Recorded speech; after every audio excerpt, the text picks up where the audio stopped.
लकड़ी होती थी खेतों में, जो भी गेहूं की फसल हुई उसकी, या ये हाँ दाल वगैरह की जो भी होते थे फसल उसकी, हाँ ना, मूंग अरहर की दाल की, इनकी बहुत सी दाल वगैरह इनकी चीज़ें को उगती थे, उससे का खाना बनता था। सूखते होते थे लकड़ी, उससे बना के खाना बनता था। और ज़्यादा कुछ नहीं जलता था तो केरोसिन डालते थे। आजकल का मिट्टी के तेल नहीं मिल रहा है, जब नहीं होती तो आजकल का एक आसान तरीका अपना लिया है पन्नी जलाने का, या टायर ट्यूब के टुकड़े, या टायर ट्यूब के टुकड़े, या फिर क्या होता है जूते की पतंग, उससे सब खाना बनाने लगे हैं। ज़्यादातर सभी के वो पक्षी बांग रहे हैं, ज़्यादातर ये काम हो रहा है, सभी लोग ये कर रहे हैं। तो हम उसी के बारे में बता रहे हैं। एक होता क्या है, अगर हमारे आसपास कोई चीज़ सुरक्षित रहेगी, दूर से तो नहीं होगी तो बीमारियां नहीं होंगी। अगर हम कहीं पर कचरा बहुत सारा जला देंगे या कहीं पर शोर शराबा करेंगे, शोर करने से कौन सा प्रदूषण होता है, सामाजिक प्रदूषण, मतलब सब लोग खड़े सबको देखिए सामाजिक प्रदूषण होता है। ऐसे ही कर कुछ कचरा जला दी, उससे क्या होता है, वायु प्रदूषण, धुएं वाला धुआं उड़ रहा है, हवा उड़ रही है, हवा फैल रही है, उससे वायु प्रदूषण होता है ना। तो अगर पटाखे फोड़ दिए उससे होता है ध्वनि प्रदूषण। ऐसी चीज़ों से अलग अलग तरह के प्रदूषण होते हैं। तो ये वाला जो पन्नी जलाते हैं उससे होता है धुआं वाला। अगर पन्नी जला दी हमने, धुआं उसको उड़ेगा, एक जगह नहीं रहेगा। जैसे आपने घर में जलाई तो आपको पूरे घर में फैलेगा, आपने बाहर जलाई तो आपके आसपास जो है इधर उधर पूरे में फैलेगा।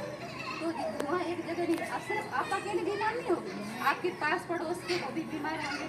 जैसे आपके घर में खाना बना है, आपका छोटा बच्चा है, उसको मैं तो गोदी में खाई है, चूल्हे में पटी रहती है, तो आपको पता है कि छोटा बच्चा से पैदा हुआ तब से क्योंकि वो बड़ा हो गया बता होगा तब तक पूरी तरह से उसके शरीर में कैंसर की बीमारी, कैंसर की और दूसरी और बीमारी उसके शरीर में भर चुकी हुई है। क्योंकि छोटा बच्चा है, छोटा बच्चा कितना बोल लेगा, जो परेशानी हो आपको बता भी नहीं पाएगा।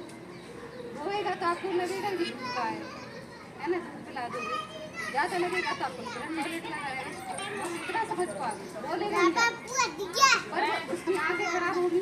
वैसे सबसे पहले आँख में आंसू आता है ना। जैसे आप चूल्हा फूक रहे हैं, आपको धुआं लगेगा तो आँसू लगा, प्रदूषण है उससे भी धुआं शहर कर तरफ से भी आँखें खराब होती है। जैसे धुआं है, अगर हमारे शरीर में धीरे धीरे जाता रहेगा, नाक से ब्लड में चला जाता है शरीर में, वो जाके धुआं सभी तरह का शरीर में कैंसर करता है। और कैंसर उसकी जो धुएं की होती है, जो पन्नी प्लास्टिक वाले धुएं की, उसका कोई इलाज नहीं है।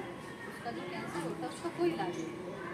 तो वो एक समय तक ऐसा, अगर ज़्यादा समय तक आप उसको सूंघते रहोगे, थोड़ा बहुत सूंघ लिया कभी लेगा, ये वो अलग बात है। अगर ज़्यादा समय उसके संपर्क में रहोगे तो उसका कोई इलाज नहीं।